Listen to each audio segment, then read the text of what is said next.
This podcast is for general information only. It is not intended as a substitute for general healthcare services. If you have medical conditions, you need to see your doctor. Use of this information is at the user's own risk. Welcome to FitRx with Dr. Greg Dennis. Join me as we challenge the standard sick model of healthcare. This is your source for everything health, wellness, prevention, fitness, biohacking, and more.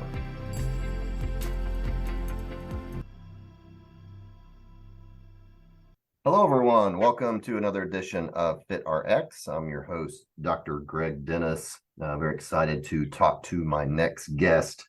His name is Steve Bass. And so let me tell you a little bit about him, and then I will let him talk. But I went to a bodybuilding show just a couple of weeks ago to watch a friend of mine compete.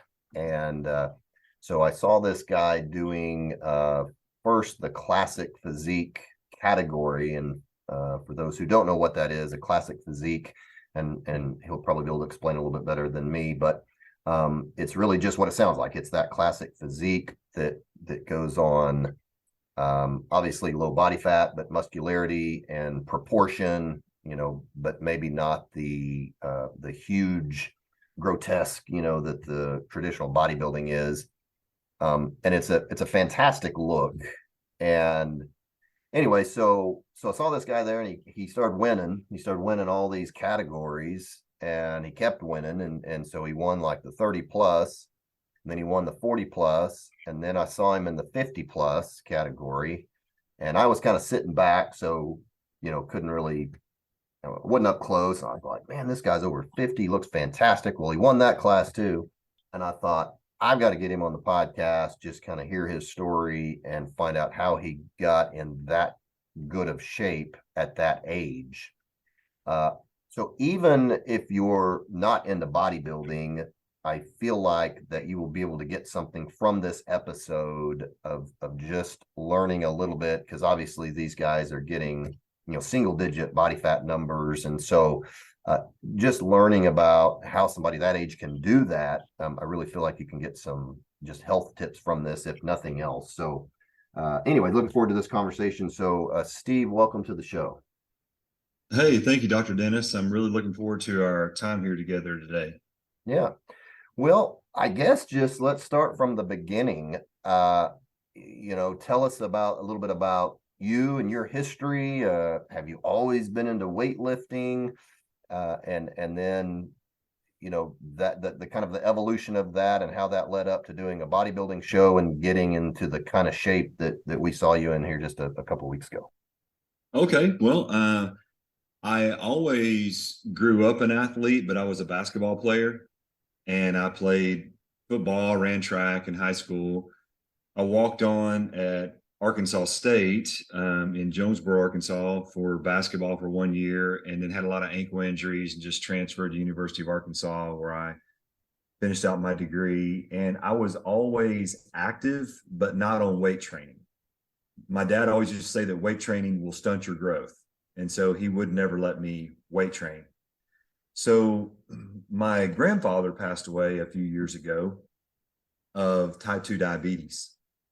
My dad is like 6'8", 350 pounds, really big guy, lives in Fayetteville, Arkansas, and he's got type 2 diabetes. And so it actually started out when I was 51 and a half, and I said, I'm about 16% body fat, and I do not want to be a type 2 diabetic. And I want to learn how to be disciplined on weight training and diet, so that when it comes to eating the bad stuff, i.e. pizza, fried chicken, burgers, all that kind of stuff, bread, soda, that I can actually justify eating it, or sweets, because I'm disciplined enough to eat healthy the majority of the time. And I grew up eating unhealthy all my life. And even though I was never fat, or obese in any way, I still had a high fat percentage. And so, as you mentioned earlier, when you train for a show, and I trained for my first one, and when I was 52 and a half is when I started my first show, you get down to about between 3 to 4% body fat. And it's unbelievable how you train for this in order to do it. It's been a total unknown for me up to the last couple of years, and I've learned a ton from some great coaches. And those coaches have shown me the right things to do at the right time in order to train and not get hurt and still be healthy and doing 50 plus bodybuilding. Nice. So you said you started this about when you were about 51. Prior to that, what were you doing? I mean, were you going to the gym, just eating bad? I mean, were you doing anything at all? Not really. I mean, I would be somewhat active, where I might go jog or, go with the kids and go play a basketball on an outdoor court or go play some tennis or something, but it was very infrequent. There was no regular gym time or anything like that. What really hurt me was about 8 years ago, I was in a real bad car accident. A lady was going the wrong way down the interstate outside of Houston, T-boned my car, and I had to have 6 surgeries. So 2 lower back surgeries, 2 left shoulder surgeries, replaced the C6 in my neck, and I had to have right wrist surgery. All that happened over 2 years. And Dr. Dennis, I couldn't work out one time for 2 years. Wow. And I remember when they first gave me the green light, said, "Hey, you can try to start jogging." I tried to jog to the mailbox and back, and I looked like a 90-year-old man. I mean, no muscles were firing. Everything was kind of lethargic and atrophic, and it was rough. So I had to kind of gradually ease back into, after all those surgeries, any type of exercise. So when somebody mentioned bodybuilding, I'm thinking Arnold Schwarzenegger. I'm thinking, no, that's not for me. They go, no, yeah, they have masters, 50 plus bodybuilding, and you can do this in men's physique or classic, like you mentioned. And I said, okay. So I started researching it, and I said, I'm going to try to do this, but I think I'm going to be limited on what things I can do as far as lifting because of my lower back and those surgeries. So I've just eased into it a little bit at a time, listened to the coaches, and had been able to build up to what you saw on June 10th in Tulsa, which has been kind of the pinnacle of my bodybuilding career thus far. So it seems like most people that I know that get into bodybuilding have a pretty good physique, already. Maybe not bodybuilding shape, but they have some muscle and they've been weightlifting for a while, and then that kind of opens the door and makes them start thinking about that, and then they kind of tailor their training to that. It sounds like you weren't really in that camp. Like you were just doing maybe standard exercise at best.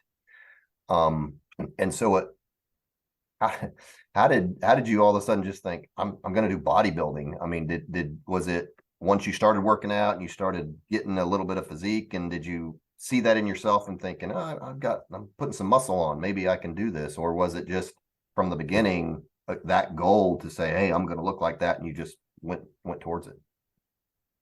No, it's actually the former instead of the latter. I did not foresee me 2 years down the road what I was going to look like, and I'm a visionary. I mean, I have my own financial company called Bass Financial Solutions. I work about 90% of my business is with physicians. I'm a visionary. I'm very rigid with my calendar. I work out 6 days a week, 2 hours a day, with just Sunday as the only free day. And most of those days when you're bulking, you're only going to have one cheat meal a week, which means you could eat anything you want. Everything else is a very strict diet of a certain amount of carbs, a certain amount of protein, a certain amount of fat. Then when you go into the cutting stage, okay, now you're cutting more of the carbs out, you're having more protein, and you're feeding, it's 5 to 6 meals a day. But what I knew I wanted to do, and you being a physician, I know you understand this, is I had to trick my metabolism into going, oh, hold on a second. He's not eating 3 big meals a day. He's eating 6 small meals, and he's drinking 1 gallon to 1.5 gallons of water a day. Okay, this is, and the body is saying, we're not used to this. And so all of a sudden, when you're sleeping, you might weigh yourself, and then when you get up in the morning, you might be 3, 4, 5 pounds lighter than you were when you went to bed, because your metabolism just gets so high. So my metabolic rate went from like in the 8,000s up to like 10,500. And that's just a tremendous metabolic rate for a guy in his 50s. So I was burning a lot of calories, and burning it in the right way. So I was fueling my body in the right way to burn that good food and good drink in the right way to be able to build muscle. Now, fortunately, I have not had a lot of joint issues like with knees or anything like that, where I've not had old injuries that have prevented me from working out. Some guys in their 50s just can't work out because of old injuries.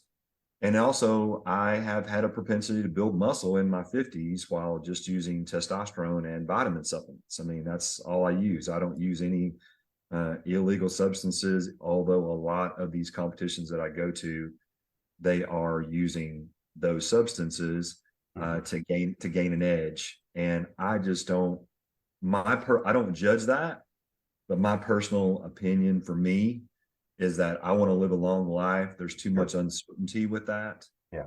And I want to be around for my grandkids as much as I can control. So I try to keep everything very, very clean. Yeah. Another thing I think that's helped me in my life is I've never been a drinker. I've never been a smoker. I've never done illegal drugs. I've never done any of that kind of stuff ever in my life. So I've lived a very clean lifestyle. I think that's helped. Some people could say, well, you're just a beast. You just genetically have this, look or whatever. I mean, that could help a little bit, but still at the same time, you've got to put the work in for sure, each and every day. So you started building muscle, eating differently. I guess you were starting to look pretty good, and then that's when you said, hey, I can, there's this 50s plus, masters division, like I can do this. Was that kind of your mindset? Yes. And so my first show was when I was 52 and a half, and I went to Nashville, and they called the Nashville Night of Champions. Okay. Actually near Chattanooga.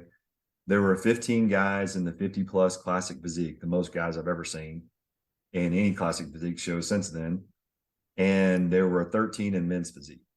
And you have to remember, I've done this, I've trained maybe 11, 12 months. And I took second in classic physique, and I took fourth in men's physique. And in true novice, which is against 20-year-olds, which is you can do for your very first show, sure, took fifth. So there's 4 20-year-old guys up there, and then me. Yeah, and the fifth place medal was probably my favorite medal of all of them, because I'm like, hey, I'm up here with these 20-year-old guys. I have a son that's 25 years old. Yeah. So it felt really good. And that gave me the confidence to keep going and to believe that I could do more.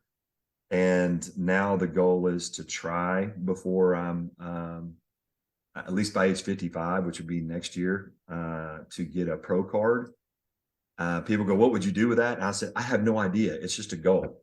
I don't know what I would do with it. I don't think I would try to go to pro shows, because then you're going to be too tempted to juice up, and I just don't want to do that. And so I just have it as, we all have different goals for our lives. And it's interesting. My wife has an early form of osteoporosis called osteopenia. Mm-hmm. And so on her own, she just saw what I was doing, and she decided, hey, I'm gonna go into bodybuilding too. And in September, she's gonna try to compete in her first show in Little Rock in the bikini category. And I said, okay, as long as that I'm not saying you should do this is totally your decision. And then our daughter has also started getting involved with our trainer as far as diet and everything. So it's been very inspirational for a lot of people, and have people come up to me in the gym or outside the gym all the time and say, hey, what are you doing? Yeah.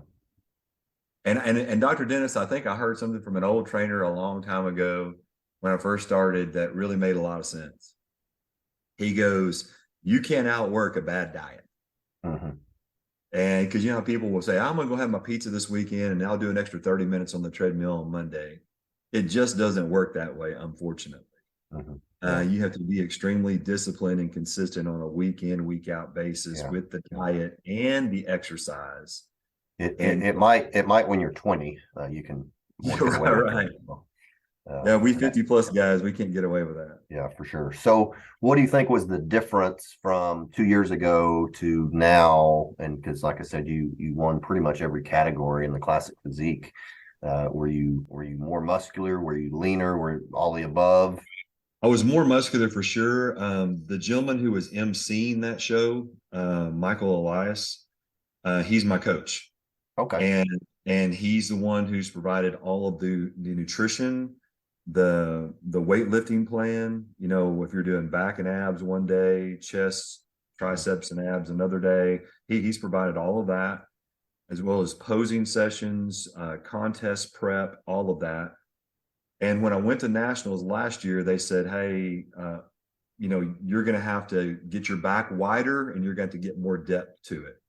And so we took those notes, and he just has started as my coach, and we started doing things that isolated or targeted that area while working the rest of my body. Yeah.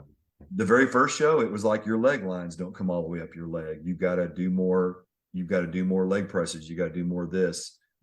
You're going to start deadlifting. Well, with my lower back, Yeah. I didn't even want to try that. So I started out light and kind of worked up to heavy.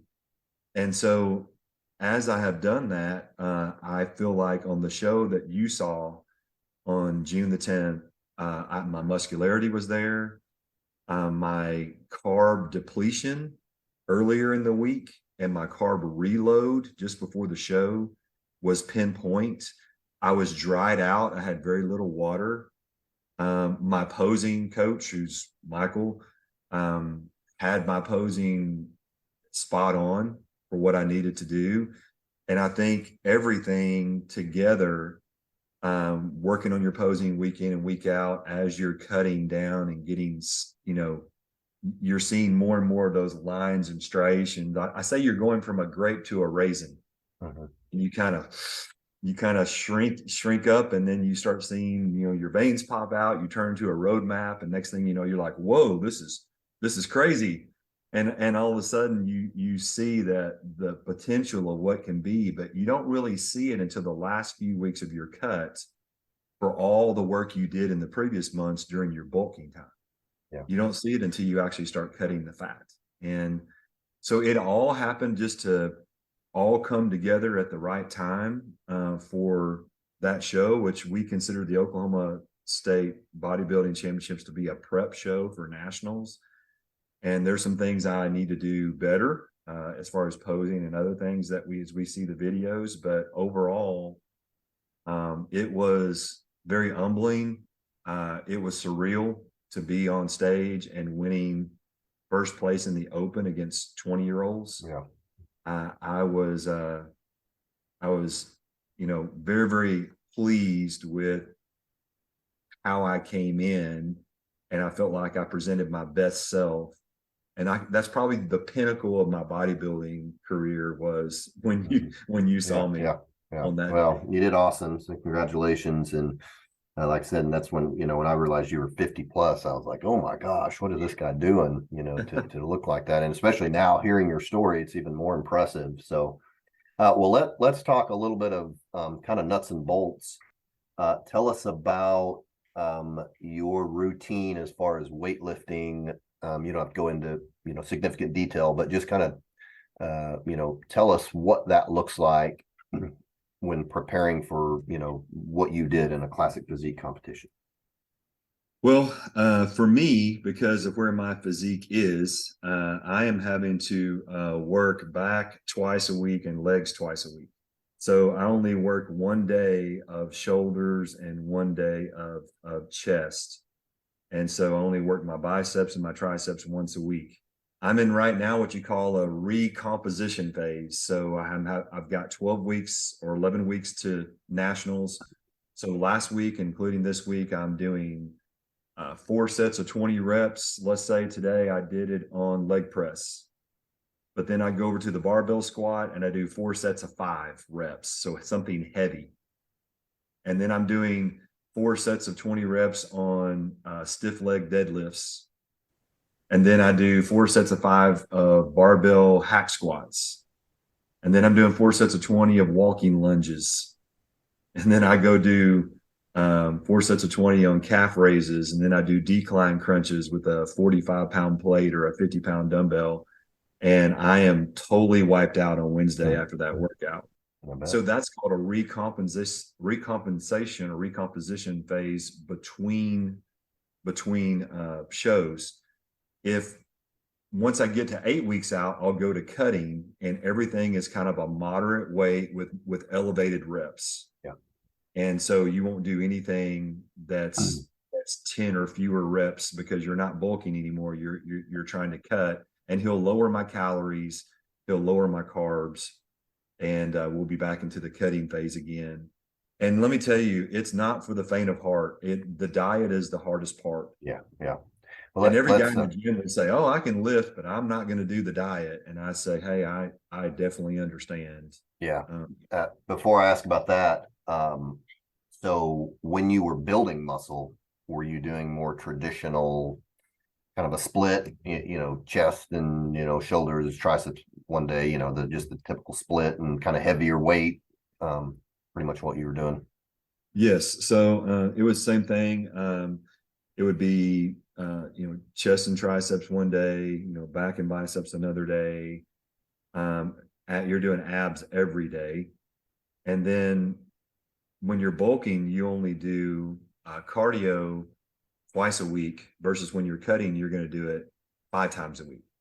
And when I say cardio, it's not running.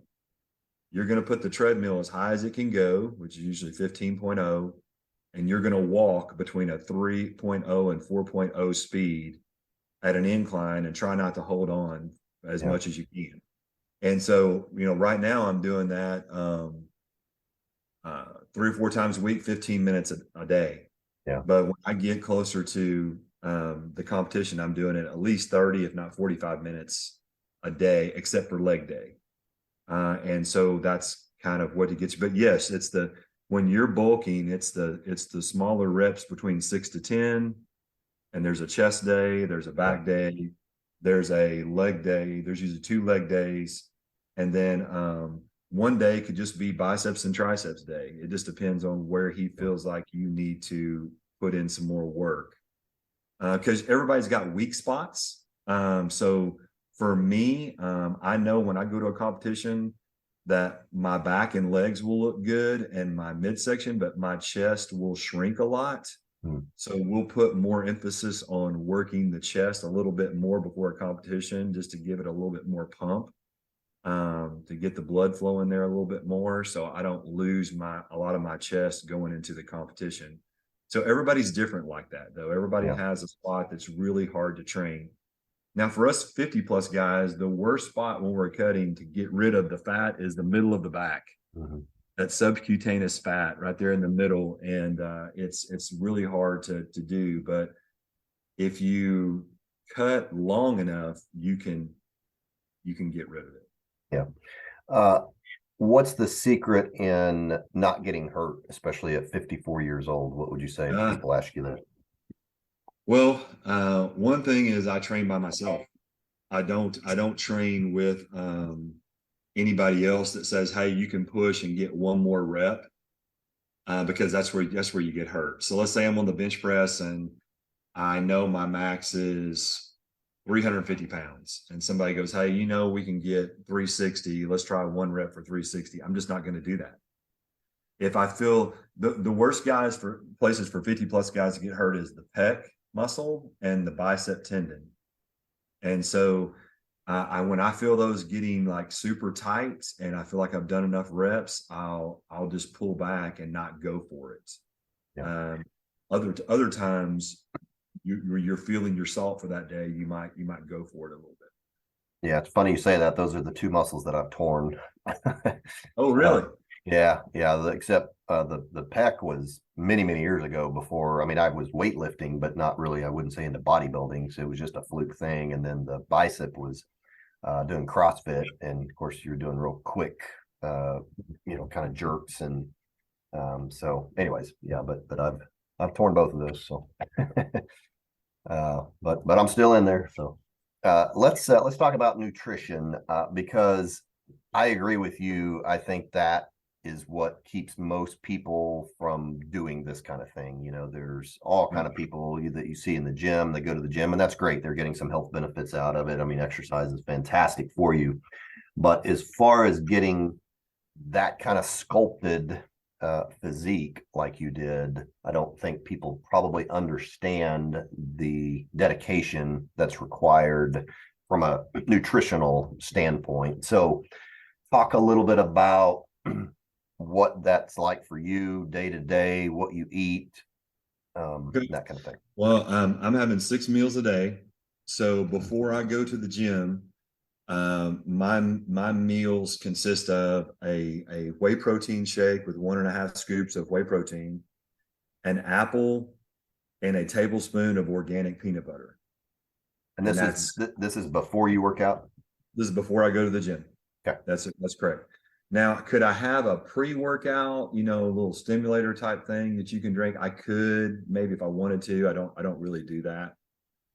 While I'm working out, there's something called Extend, XTEND. It's a BCAA supplement that I drink while I'm working out, which is good. When I get back, it's interesting. He wants to try to put a little bit of sugar in my body. So I'm having Gatorade powder with water, about 30 grams of dextrose, Gatorade powder with water. And then 30 minutes after that, I'm having another whey protein shake, 1.5 scoops, and then a 1/2 cup of whole oats measured dry, or you can make oatmeal with 3/4 cup of whole oats. Mm-hmm. Okay. He also likes me to take omega-3 fish oil caps, like for a couple of grams, or you can take it as a liquid, like either omega-3 fish oil caps or flax oil while I'm taking those meals. And then around noon, I get my choice. I can have 6 ounces. Now this is cooked. 6 ounces is raw, so it's 4.5 ounces cooked of either ground turkey, chicken breast, or fish. And then I'm having right now, it's usually 1 cup of jasmine rice or brown rice. Jasmine rice doesn't work for my body. So I have to do brown rice.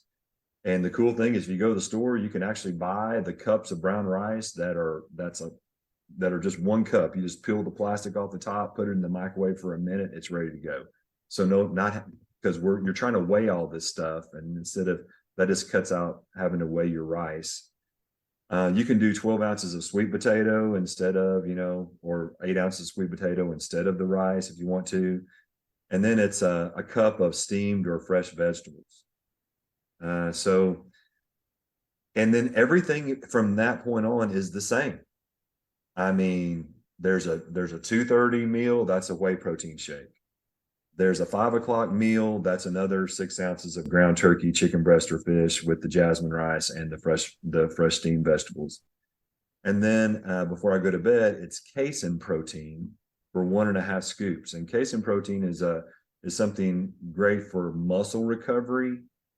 And if you drink it early enough, I drink it no later than 8 o'clock at night. I try to be in bed by 9:30.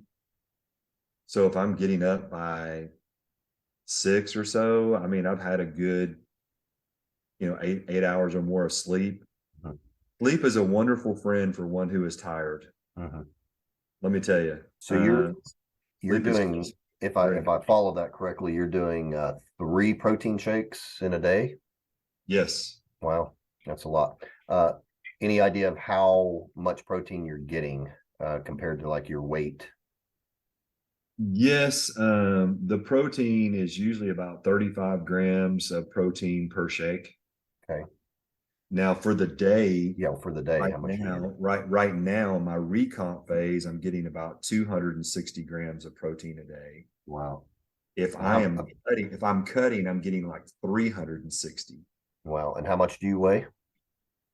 I I weighed on stage when you saw me in Oklahoma State Championships 208.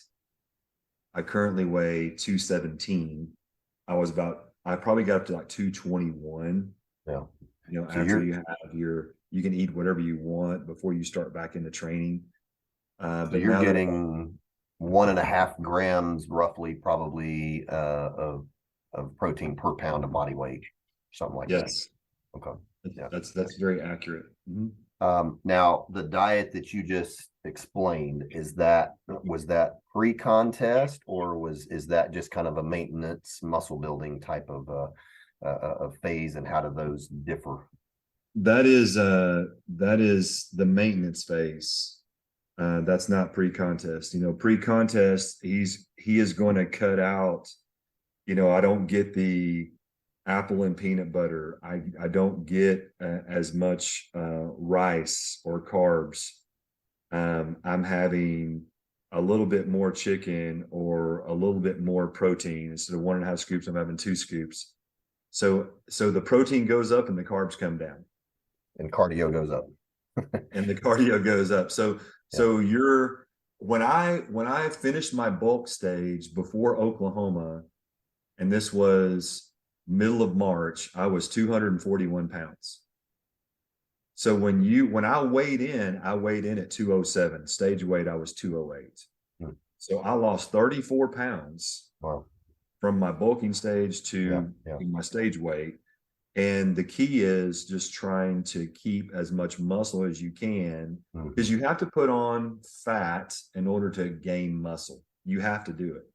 And so I wish we could go in with a magic wand and just trim off every ounce of fat and just keep all the muscle, but you're going to lose a little bit of muscle in the process. But if you have the right diet, you'll cut more of the fat than you will the muscle. And obviously you're trying to retain a few more pounds of muscle each year. But it's an amazing formula that I knew nothing about all my life. Yeah. Until I was 51.5. And then when I heard about it, I'm like, okay, I've got to see this work. And I dove into the deep end and went for it. So how do you stay that consistent? Because that's a pretty bland diet, protein shakes and chicken and rice. And I remember it. Of course, I just did it for a very short time. You know, when I started the process, I was probably 12% body fat, and I can feel like I can get lean fairly quickly, definitely easier than I can bulk. But I definitely wasn't any 5% body fat or that low. But even for a short amount of time, when it was over, for a while, I didn't want any chicken, fish, or rice again in my whole life. And so how do you stay consistent just eating such a bland diet like that? Well, it's just keeping your eyes on the prize. I mean, I know that if I decide that I'm going to be real lackadaisical about my diet for a few weeks, that that may cost me the opportunity to get that pro card come the end of August. I want to give myself every opportunity. I don't want to have any regrets.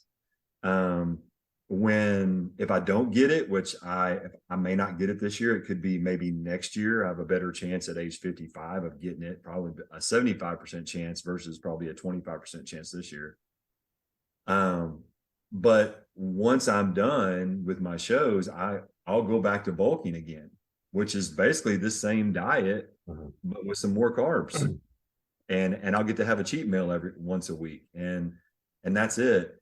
And yes, the diet can be a bit monotonous. There are some choices in there that you can learn about in the bodybuilding world to kind of get your protein and put in your body in different ways. So it's just not all bland. You can season your chicken. You can put Taco Bell seasoning on your ground turkey, your 99% lean ground turkey, and you can season it up to give it a little bit of sodium. That's fine. You can do that. So everything you're eating is not just like bland green beans out of a can or something. So you can do that, which helps. But it's really just the goals. I want to I like the way I look. I like the way I feel. I remember how I felt when I was eating a lot of the junk, and I felt constipated. I felt bloated. I just didn't feel right.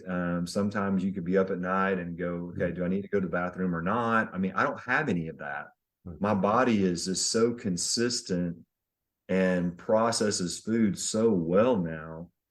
I feel so healthy, healthier than I've ever been in my entire life. I don't want to give that up. Um, but I still get to go on vacation. So, Dr. Dennis, I still get to go like with we can go to Mexico, and I can call my coach and say, I'm going to be eating cheat meals 5 days in a row.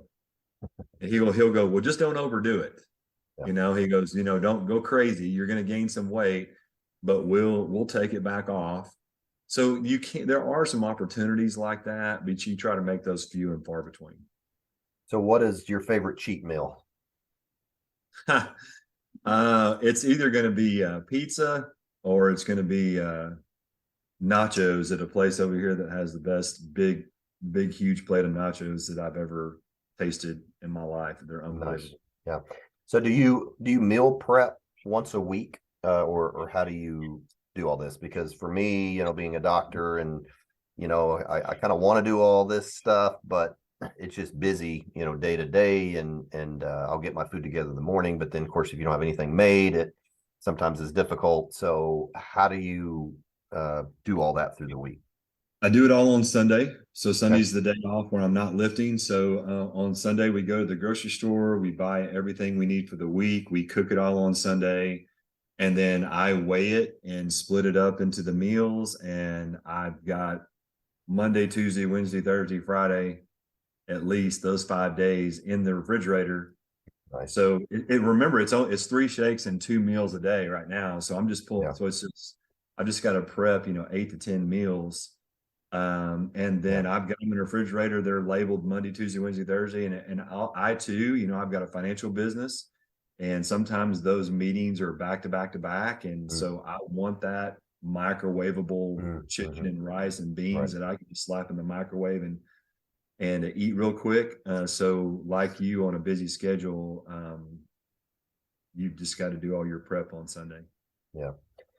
You said you felt really good. Obviously, as you get into your 50s, you have to be concerned about health and cardiovascular health and all that, which we don't really have to worry about probably in our 20s and or 30s.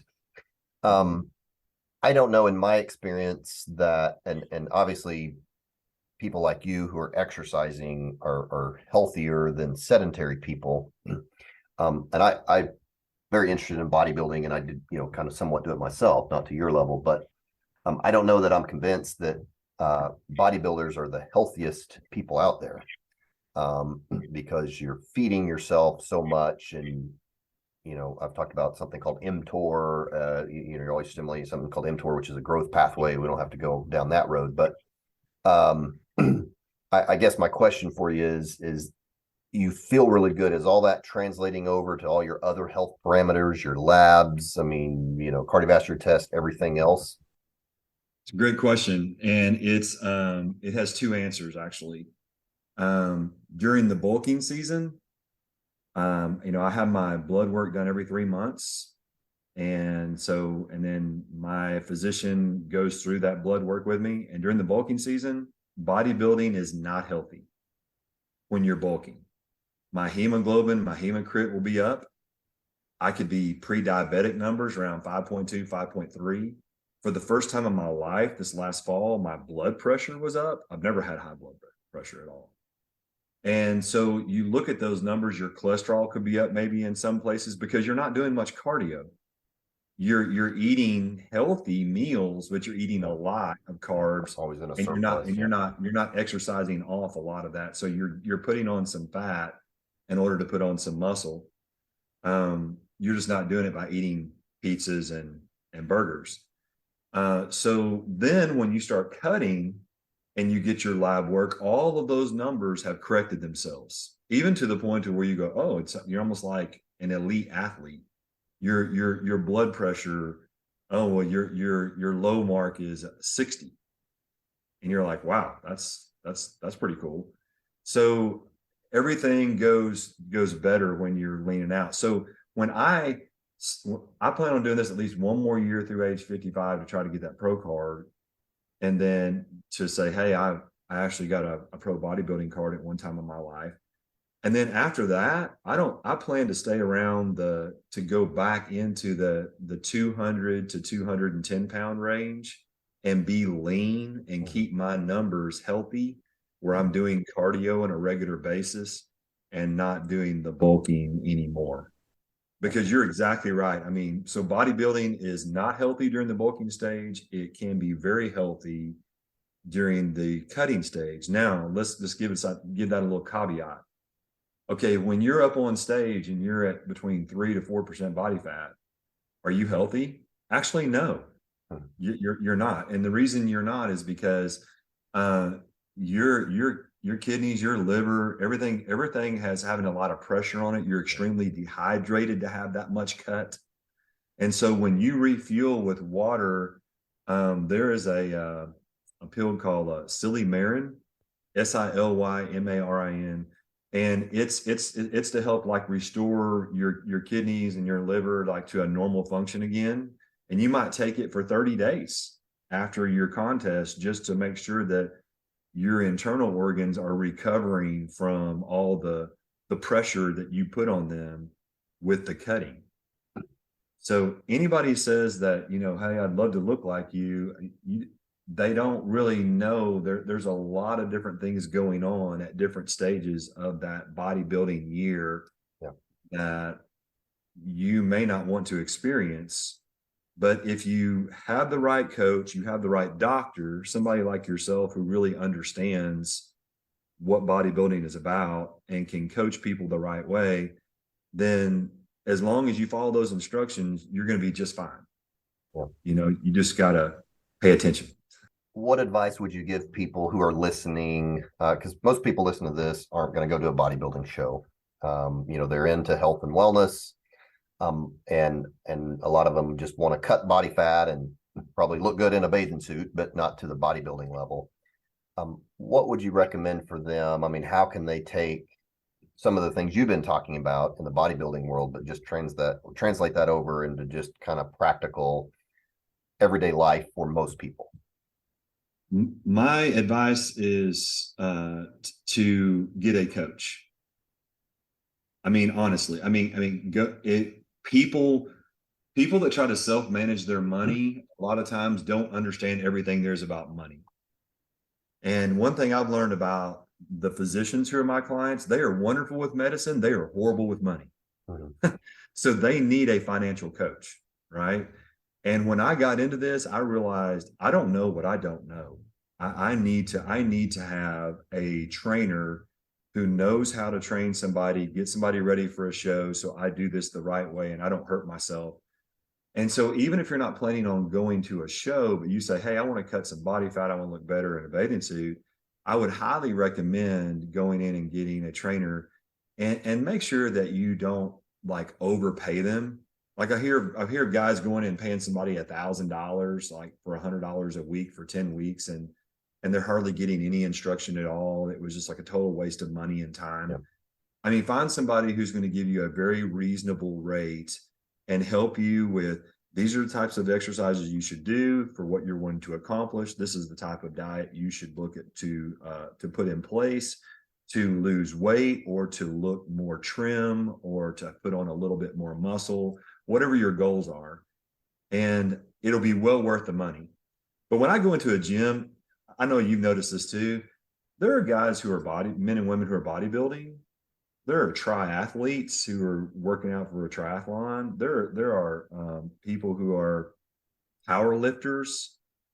You see people in all different types of walks of life and stages. And I don't ever judge like what anybody is trying to accomplish there. But one thing I do notice is when they have a coach, it seems like they're very serious about it. Hmm.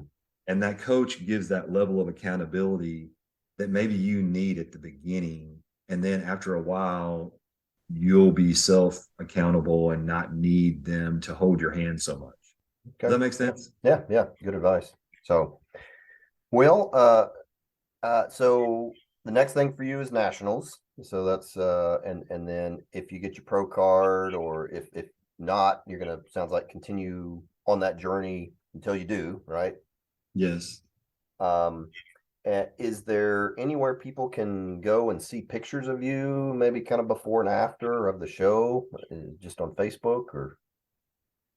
If you go to now for the show, I don't have anything on really on Facebook, but for the show, if you go to N as in Nancy, P as in Paul, C as in Charlie, NPC Oklahoma .com, you can go there, or you can go to NPC Oklahoma Bodybuilding Championships 2023 results, and there's already a photo gallery up there, and so you could click on Classic Physique, and then you can see my name there under one of the categories. Click on my name, and you can see my men's physique pictures, my classic physique pictures. But let's say you're a woman listening to this podcast and you go, hey, I'd love to see what the figure or the wellness or the bikini ladies look like. And they're all different because they have different poses, they have different muscle structure, they're doing different things, and they're training for different categories in a certain way. It kind of gives you some inspiration that you can do this. I mean, anybody can do it if they really put their mind to it. I know that's a cliche, but it's really true. And I really appreciate you reaching out to me and wanting me to share a little bit of my story here. I share it with people around here. We have a subdivision magazine, and I've shared my financial and fitness journey there with some pictures and some how I got started in all this. But I don't have really a website or anything with any before and after. Yeah, that's all right. All right, fair enough. Well, all right. Well, as we wrap up here, my guests know that I always ask, or my listeners know rather, that I always ask my guest if they could give us one health tip that would make us healthier today. What would you say to that? The one health tip that would make you healthier today is to start. Okay. We can't finish what we don't start. So go to Planet Fitness, go to a local gym, go to 10 Fitness where it's $10 a month, or Planet Fitness where it's $10 a month, and talk to somebody and get started. And then, are you going to have a little soreness? Or are you going to have a little pain involved with your lifting or your elliptical machine or your treadmill? Of course you are, because maybe you haven't been doing a whole lot. But that will soon pass, and you will get used to it, and you'll be able to increase the weight. You'll be able to increase the time on the treadmill, and you're going to feel so much better and so much healthier. I would just encourage people to start. Yeah, great advice. All right.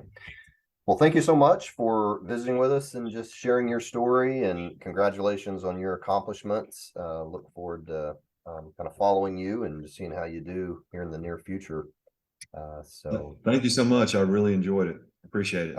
And appreciate everyone listening, and we will talk to you next time. Thank you for listening to FitRx. I invite you to share this with friends and family. If you would like, you can check out our website at vibrantlifedc.com, or you can email me at drgreg@vibrantlifedc.com.